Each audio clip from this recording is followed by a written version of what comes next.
You might have heard this buzzword, myofascial release, and wondering if you're missing out on the latest celebrity spa treatment. Let me tell you, that's not it at all.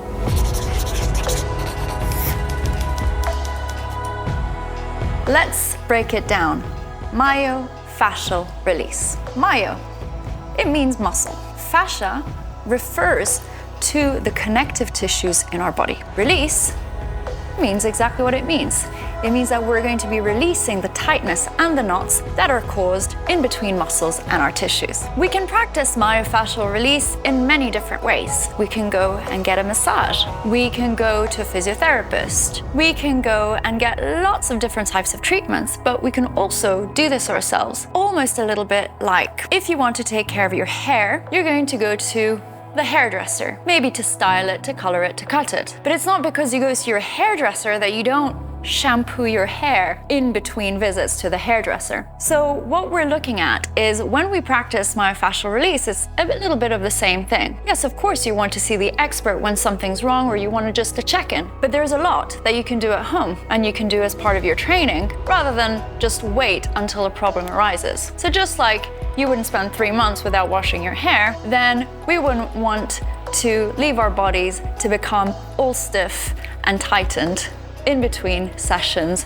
to a therapist. So how do we practice myofascial release? Well, you might have seen people using foam rollers or tennis balls or lacrosse balls, massage guns. There's lots of tools and gizmos. The point is, how does this actually work? And is it of actual benefit? Let's take a look at what's happening underneath your skin. Underneath your skin, you have another skin. Those are your fascia tissues, your connective tissues. They connect, they bind. They do a lot more than just organizing and dividing parts of your body. They're actually creating tensions and links in between different body parts. It brings a little bit of a cooperation between this hand and this foot, for example, or one shoulder and the other. They connect things together. Let's just imagine that you have tissues in your body, just like when you're wearing clothes, but it's on the inside and they are gliding, they're meant to move,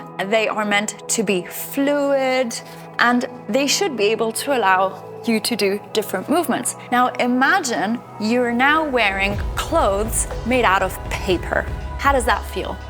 Now, actually, that's what happens in our tissues when we overwork them, when we underwork them. They become fibrous, they lose their fluidity, they lose all of their mobility. They lose the ability to slide and glide over one another, and they actually form tightness and knots and fibers. A little bit like when you're chewing gum for too long and it becomes really stiff. Something like that. Because knots and adhesions can become painful and they can stop us from actually moving. And we do this daily because we stay in a position for too long, we overtrain, we undertrain. Our body gets used in the way that we use it every day. So of course it's going to have some wear and tear.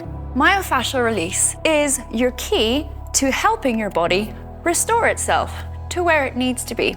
So you can bring some oxygen, some fluids, you bring blood flow, and you get these tissues working just like they're meant to. So if you are intrigued about this latest spa treatment, have a look at the BBS Long and Strong and some of the other videos where we show you some techniques and some approaches to do myofascial release at home. And if you're interested to know more and you're really keen to use this in your practice, you might love our advanced courses on BBS Long and Strong. We hope this was useful and we hope to see you soon again on Discover with Mavericks.